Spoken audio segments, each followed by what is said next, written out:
Bhushan jewellers, अनमोल रिश्तों के लिए।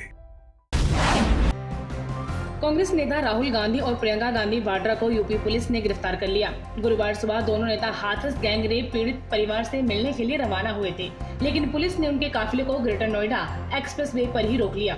इसके बाद दोनों नेता पैदल ही हाथरस के लिए निकल पड़े। पुलिस ने उनको रोकने का प्रयास किया। इस दौरान पुलिस और कार्यकर्ताओं के बीच धक्का मुक्की भी हुई। धक्का मुक्की के दौरान राहुल गांधी जमीन पर गिर पड़े। राहुल गांधी ने कहा कि इस देश में क्या आरएसएस और बीजेपी के लोग ही चल सकते हैं? क्या एक आम इंसान पैदल नहीं चल सकता है? शिमला के मछियाड़ बाढ़ के लोग पिछले कई सालों से मूलभूत सुविधा एम्बुलेंस मार्ग से वंचित हैं। इस पर गुस्साए स्थानीय लोगों ने वीरवार सुबह 8 बजे जतोग रेलवे स्टेशन पर रेल रोको आंदोलन किया। बाढ़ पार्षद की अध्यक्षता में 500 से अधिक स्थानीय लोगों ने भारी संख्या में भाग लेकर रेल पटरी पर बैठकर रेलवे और सरकार प्रशासन के खिलाफ नारेबाजी की। एम्बुलेंस मार्ग से वंचित बाढ़ के लोगों का कहना है कि रेल मंत्रालय जब शिमला कालका रेल मार्ग पर बाशा और बीशा में ओवर ब्रिज बनाने की अनुमति दे सकता है। स्थानीय लोगों ने ठान लिया है कि आवाज को बुलंद करने के लिए ऐसे कदम उठाए जाएंगे। आंदोलन तब तक जारी रहेगा जब तक एम्बुलेंस मार्ग का रास्ता साफ नहीं होता। जम्मू कश्मीर में शहीद हुए हवलदार सुरेश कुमार का पार्थिव शरीर गुरुवार को उनके पैतृक गांव कंडो कत्याड़ पहुंचा। जवान के शव को आंगन में देखकर परिजन फूट फूट कर रोने लगे। शहीद का सैन्य सम्मान के साथ अंतिम संस्कार किया गया। जवान को अंतिम विदाई देने के लिए भारी संख्या में लोग पहुंचे थे। प्रदेश पुलिस और सेना के जवानों ने हवाई फायर कर शहीद को श्रद्धांजलि दी। बड़े बेटे ने पिता की चिता को मुखाग्नि दी। इस दौरान पूर्व बीजेपी अध्यक्ष डॉक्टर राजीव बिंदल और डीसी सिरमौर आर.के. पृथ्वी भी वहाँ मौजूद रहे। बता दें कि मंगलवार सुबह उधमपुर में सेना का वाहन के दुर्घटनाग्रस्त होने से नाहन के कांडो कत्याड़ गाँव के निवासी हवलदार सुरेश कुमार की मौत हो गयी थी। पूर्व मंत्री जीएस बाली ने उत्तर प्रदेश के हाथरस में दलित युवती के साथ हुई हवानियत को लेकर कहा कि इस घटना ने एक बार फिर राष्ट्र के रूप में हमें शर्मिंदा किया है। दुनिया की सबसे पुरानी सभ्यता माने जाने वाले इस देश में कैसी मानसिकता के लोग भी भरे पड़े हैं, ये सोचकर ही गलानी और गुस्सा आता है। उत्तर प्रदेश पुलिस का रवैया इस जघन्य अपराध के बाद भी शंकित करता है। क्या उस बेटी की चीखों में इतनी ताकत नहीं थी जो इस सिस्टम और उनके मठाधीशों के कानों में जा पाती? ये हत्याएं किसी धर्म जात पात का मुद्दा नहीं है, ये राष्ट्रीय शर्म का विषय है।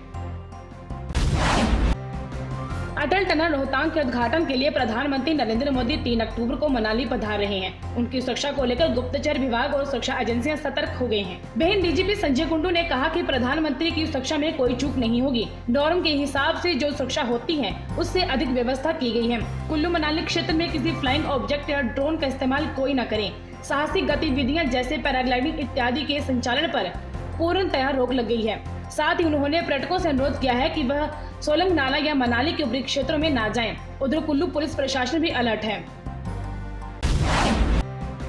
हाथरस बलात्कार की घटना को लेकर शिमला में विभिन्न संगठनों ने धरना प्रदर्शन किया। इसमें सीपीआईएम विधायक राकेश सिंघा ने कहा कि जब से यूपी में योगी सरकार आई है तब से अपराध, रेप और दलितों पर अत्याचार बढ़े हैं। उनके विधायक भी रेप के आरोपों में जेल में हैं। सरकार संविधान के अनुसार नहीं बल्कि मनुस्मृति के आधार पर शासन कर रही है। उन्होंने कहा कि सरकार की अपराधियों पर कार्यवाही की मंशा नहीं है। युवती जब एफआईआर कराने जाती है, आरोपी का नाम बताती है, तब भी छेड़खानी का केस दर्ज नहीं किया जाता है। इससे स्पष्ट होता है कि सरकार की न्याय दिलाने के लिए कितनी प्रयासरत है।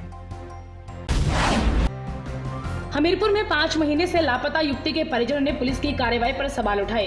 परिजनों का कहना है कि 8 मई को युवती के लापता होने की शिकायत पुलिस को दी थी। कई दिनों तक एसपी कार्यालय के चक्कर काटते रहे, लेकिन कोई परिणाम सामने नहीं आया। शक के आधार पर 29 सितंबर को परिजनों ने एक बार फिर युवक से पूछताछ करने की पुलिस से मांग की। पुलिस ने जब युवक से सख्ती से पूछताछ की तो युवक ने जुर्म कबूल कर लिया। पुलिस आरोपित युवक को लेकर युवती के घर के पास पंगा नाला पर पहुंची और यहां पर युवती का कंकाल, कपड़े और अन्य सामान बरामद किया। युवती के परिजन आरोपी युवक के खिलाफ कड़ी से कड़ी कार्रवाई की मांग कर रही हैं। मंडी के उपमंडल सुंदरनगर के तहत आने वाले पंचायत सलवाना के गुड्डीधार में एक कार हादसे का शिकार हो गई। कार गहरी खाई में गिरने से उसमें सवार व्यक्ति घायल हो गया, जिसे इलाज के लिए सुंदरनगर सिविल अस्पताल ले जाया गया। वहां पर डॉक्टरों ने उसे मृत घोषित कर दिया। व्यक्ति की पहचान नंदलाल निवासी गद्दीधार के रूप में हुई है। वहीं डिप्टी एसपी सुंदरनगर ने मामले की पुष्टि की। उन्होंने बताया कि नंदलाल का पोस्टमार्टम करवाने के बाद शव को परिजनों के हवाले कर दिया गया है।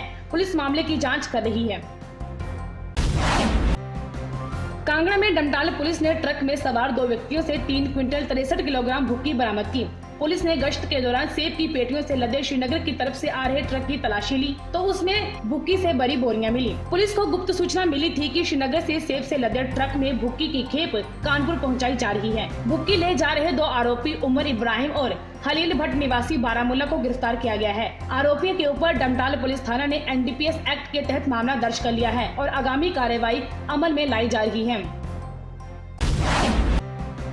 प्रदेश में कोरोना से मृतकों का आंकड़ा लगातार बढ़ता जा रहा है। वीरवार शाम तक प्रदेश में 7 मौतें हुई हैं, जिसमें कांगड़ा में 2, कुल्लू में 2, शिमला में 2 और चंबा में 1 मौत शामिल है। प्रदेश में मृतकों का आंकड़ा 188 हो चुका है। शाम तक प्रदेश में कोरोना के 65 नए मामले सामने आए हैं, जबकि 218 लोगों का सफल उपचार हुआ है। प्रदेश में कोरोना का कुल आंकड़ा 15,041 हो चुका है, जिसमें 3,240 मामले एक्टिव हैं।